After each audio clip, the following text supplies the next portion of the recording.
Right Honourable Keir Starmer. Thank you, Mr Speaker. Can I join the condolences expressed by the Prime Minister, I'm sure, on behalf of the whole of the House? Can I also, Mr Speaker, begin by paying tribute to all of those involved in the vaccine programme? I went to the Newham vaccine hub last week, and it was really uplifting to see the NHS, the Red Cross and lots of volunteers all working together and giving real hope. They had a simple message to me, which is if they had more vaccine, they could and they would do more. And I'm sure that's shared across the country. I welcome news that's come out this morning about a pilot of 24/7 vaccine centres. I anticipate there's going to be huge clamour for this. So can the Prime Minister tell us, when will the 24/7 vaccine centres be open to the public, because I understand they're not at the moment, and when will they be rolled out across the country? Well, I'm grateful to the Right Honourable Gentleman for what he says about the rollout of vaccines, and I can tell him that we'll be going to 24/7 as soon as we can, and my right friend, the Health Secretary, will be setting out more about that in due course. And as he rightly says, at the moment the limit is on supply. We have a huge network, 233 hospitals, 1,000 GP surgeries, 200 pharmacies and 50 mass vaccination centres. And they are going, as he has seen himself, exceptionally fast. I pay tribute to their work, and it's thanks to the work of the NHS and to the Vaccine Task Force that we have secured more doses, I think, per capita than virtually any other country in the world, certainly more than any other country in Europe. Keir Starmer. Thank you, Mr Speaker. I obviously welcome that and urge the Prime Minister and the Government to get on with this. We're all happy to help, and there are many volunteers who are. The sooner we have 24/7 vaccine centres, the better for our NHS and the better for our economy. Mr Speaker, the last PMQs was on the 16th of December. The Prime Minister told us then that we were seeing, in his words, a significant reduction in the virus. He told us then that there was no need for endless lockdowns and no need to change the rules about Christmas mixing. Since then, since that last PMQs, 17,000 people have died of COVID. 60,000 people have been admitted to hospital. And there's been over 1 million new cases. How did the Prime Minister get it so wrong? And why was he so slow to act? Prime Minister. Well, Mr Speaker, of course, what he fails to point out is that on the 18th of December, 2 days later, the government was informed of the spread of the new variant and the fact that it spreads roughly 50 to 70% faster than the old variant, and that is why it is indeed correct to say that the situation today is very troubling indeed. We have 32,000 COVID patients in hospital. The NHS is under huge strain. And, Mr Speaker, I would like to take this opportunity to pay tribute to all the staff, the doctors, the nurses, everybody working now in our NHS who are doing an extraordinary job under the most challenging possible circumstances to help those who so desperately need it. And I thank them for what they are doing. But at the same time, I also want to thank all those involved in what is the biggest vaccination programme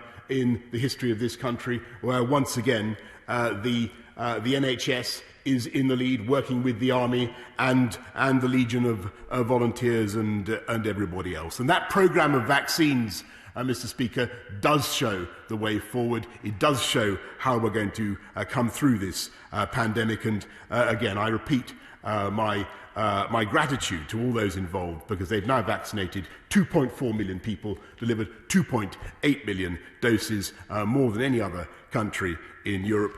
This is the toughest of times, Mr Speaker, but we can see the way forward. Mr Speaker, the Prime Minister says that effectively 2 days after that PMQs, the advice changed. The truth is the indicators were all in the wrong direction back at the last PMQs. But be that as it may, the Prime Minister says he got that advice on the 18th of December, 2 days after PMQs. And we've all seen the Sage minutes of the 22nd of December confirming the advice that was given to the government.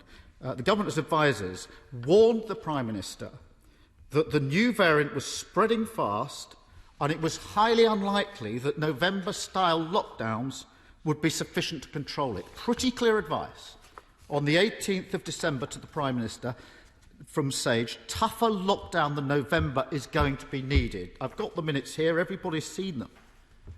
Yet instead of acting on the 18th of December, the Prime Minister sat on his hands for over 2 weeks. We're now seeing in the daily figures the tragic consequences of that delay. So how does the Prime Minister justify delaying for 17 days after he got that advice on the 18th of December? Well, Mr. Speaker, I must disagree very profoundly with what the right honourable gentleman just said, because he knows very well that within 24 hours of getting the advice on the 18th about the spread of the new variant, we acted to put the vast part of the country into much, much tougher measures. And indeed, they have what we are now seeing, and it's very, very important to stress that these are early days. We are now seeing the beginnings of some signs that is starting to have an effect in many parts of the country, but by no means everywhere. And it is early days, Mr. Speaker, and people must keep their discipline, keep enforcing the rules, and work together, as I've said, to roll out that vaccine programme. But, Mr. Speaker, I do recall that on the day that we went into a national lockdown, and sadly we were obliged to shut the schools, even on that day, the Labour Party was advocating keeping schools open for understandable reasons, Mr. Speaker, because we all want to keep schools open, but I think it a bit much to be attacked for taking tougher measures to put this country into the protective measures it needed when the Labour Party were themselves calling then to keep schools open. Mr. Speaker, just for the record, I wrote to the Prime Minister on the 22nd of December. I hadn't seen the Sage advice at that stage, saying to him, if it indicated there should be a national lockdown, he should do it immediately and he'd have our full support. I'll put that in the public domain so people can just check the record. But, Mr. Speaker, more fundamentally, the Prime Minister says we took measures straight away, we put people into different tiers. The advice was a November-style lockdown is not enough. How on earth was putting people into a different tiered system an answer to the advice that was given? And isn't this the situation that every time there's a big decision to take, the Prime Minister gets there late? The next big decision is obvious. The current restrictions are not strong enough to control the virus. Stronger restrictions are needed. And it's no point members opposite shaking their heads. In a week or two, the Prime Minister is likely to be asking members to vote for this. So can the Prime Minister tell us, when infection rates are much higher than last March, when hospital admissions are much higher than last March, when death rates are much higher than last March, why on earth are restrictions weaker than last March?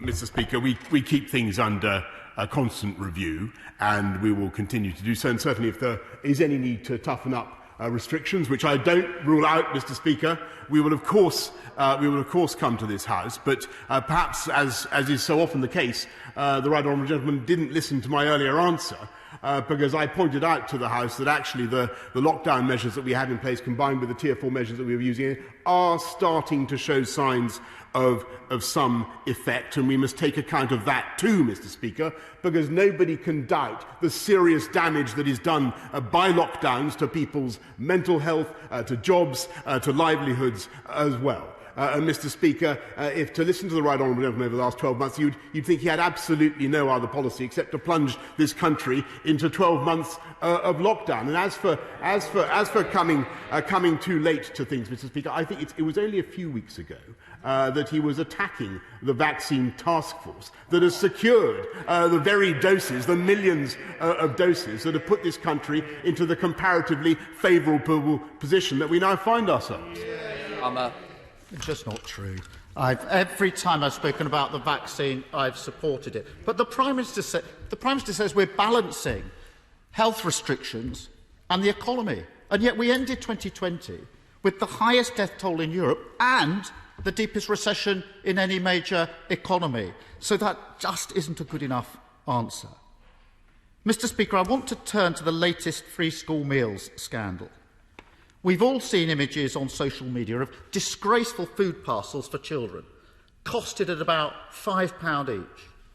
That's not what the government promised. It's nowhere near enough.